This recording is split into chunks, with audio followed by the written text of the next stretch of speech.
చాలా సంతోషకరమైనటువంటి అంశం. చాలా బాధపడ్డాం.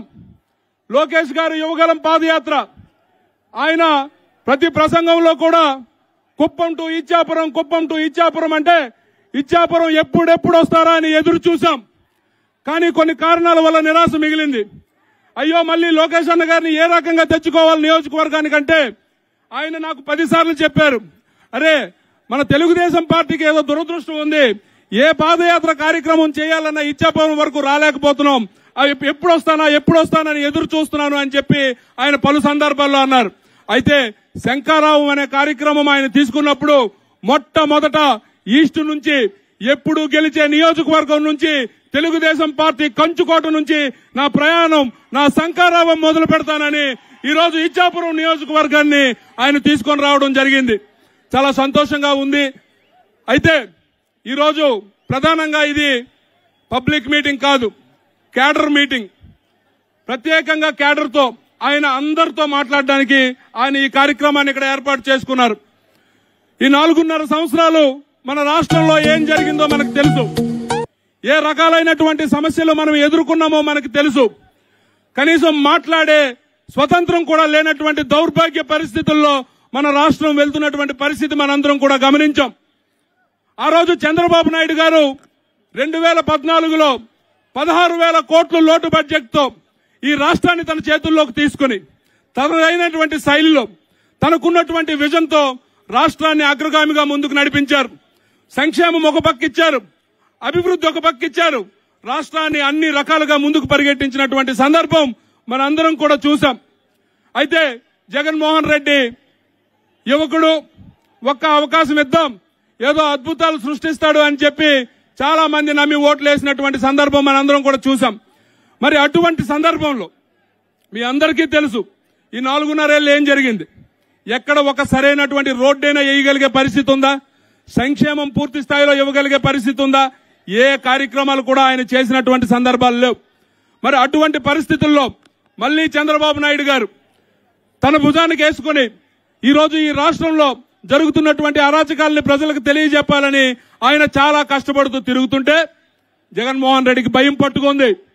మళ్ళీ ఎక్కడ చంద్రబాబు నాయుడు గారు వచ్చేస్తారో, ఏమైపోతుందో మళ్ళీ అని ఈరోజు చంద్రబాబు నాయుడు గారిని అరెస్ట్ చేశారు. 53 రోజులు ఆయన్ని జైల్లో పెట్టారు. ఈ జైల్లో పెట్టినటువంటి సందర్భంలో ఒక్కసారి మీ అందరూ ఆలోచించండి మిత్రులారా. ఎక్కడైనా సరే ఎవరినైనా జైల్లో పెడితే వీడు పీడ విరగడైందని అనుకుంటారు. అదే ఒక చంద్రబాబు నాయుడు గారిని జైల్లో పెడితే 130 దేశాల్లో కూడా ధర్నాలు జరిగినటువంటి కార్యక్రమాలు జరిగాయంటే మన లీడర్కు ఉన్నటువంటి క్రెడిబిలిటీ అది. ఈ రోజు నేను గర్వంగా ఈ వేదిక మీద నుంచి చెప్తున్నాను, నాది తెలుగుదేశం, నేను తెలుగుదేశంలో పుట్టాను, నా సోదరులందరూ తెలుగుదేశంలో పుట్టారు. ఎప్పటికీ కూడా ఈ నియోజకవర్గం తెలుగుదేశం పార్టీ కంచుకోటగా ఉంటుందని ధైర్యంగా ఈ సభా వేదిక మీద నుంచి నేను చెప్పగలను. అటువంటి లీడర్ దగ్గర మనం అందరం ఉన్నాం. అయితే ఈరోజు మీ అందరూ కూడా ఆలోచించాలి, ఎందుకు ఇంత ప్రత్యేకమైనటువంటి సభలు పెడుతున్నారు? ఎందుకు లోకేష్ అన్న గారు ఇంత కష్టపడి యువగలం పాదయాత్ర చేసిన తర్వాత కూడా క్యాడర్ని కలవాలనుకుంటున్నారు? మీలో ఎందుకు నూతన ఉత్తేజాన్ని నింపాలనుకుంటున్నారు? మీరందరూ కూడా ఒకసారి ఆలోచించండి. సహజంగా ఎప్పుడైనా సరే రాజకీయాల్లో ప్రత్యర్థులు రాజకీయ నాయకులే అవుతారు. ఈరోజు చంద్రబాబు నాయుడు గారు రాజశేఖర రెడ్డి పోరాటం చేసిన రోజు రాజకీయ నాయకులే పోరాటం చేశారు. కానీ ఈ రోజు మన అందరం పోరాటం చేస్తుంది ఒక రాక్షసుడితో అన్న విషయాన్ని మీ అందరూ కూడా గుర్తుపెట్టుకోవాల్సినటువంటి అవసరం ఉంది. జగన్మోహన్ రెడ్డి రాజకీయాల్ని అన్ని రకాలుగా భ్రష్టు పట్టించినటువంటి ఒక వ్యక్తి. కనీస అవగాహన లేదు, ఏ రకంగా అడ్మినిస్ట్రేషన్ చేయాలో తెలియదు. అటువంటి నాయకులు ఈరోజు మనలందరినీ పరిపాలిస్తున్నటువంటి పరిస్థితి ఉంది. మరి అటువంటి రాక్షసుడితో మనం పోరాటం చేయాలి అని అంటే మనం ఎంత జాగ్రత్తగా ఉండాలో మీ అందరూ కూడా ఆలోచించండి. ఇక్కడ మనం వచ్చినటువంటి ప్రతి ఒక్క వ్యక్తి కూడా ఒక చంద్రబాబు నాయుడు గారి లాగా ఆలోచించాలి. ఇక్కడికి వచ్చినటువంటి ప్రతి యువకుడు కూడా ఒక నారా లోకేష్ అన్నగా మీరు మారాల్సినటువంటి అవసరం ఉంది. ఎందుకనంటే మనం ప్రతి అడుగు వేసినటువంటి ప్రతి ఆలోచన కూడా ఈ జగన్మోహన్ రెడ్డిని ఏ రకంగా మనం గద్దె దించాలి అనే దాని గురించి మనందరం ఆలోచించాలి. ఈరోజు ముఖ్యంగా మీరు చూసుకోండి, పవన్ కళ్యాణ్ గారు కూడా చాలా అద్భుతంగా మంచి నిర్ణయం.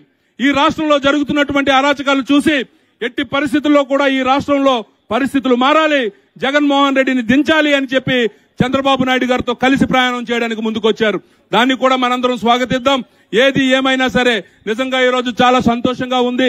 చాలా తక్కువ సమయం ఇచ్చారన్న, మాకు 2 రోజులు మాత్రమే సమయం ఇచ్చారు. ఉన్న దానిలో ప్రతి ఒక్క కార్యకర్త కూడా చాలా ఉత్సాహంగా ముందుకు రావడం చాలా సంతోషాన్ని ఇస్తుంది.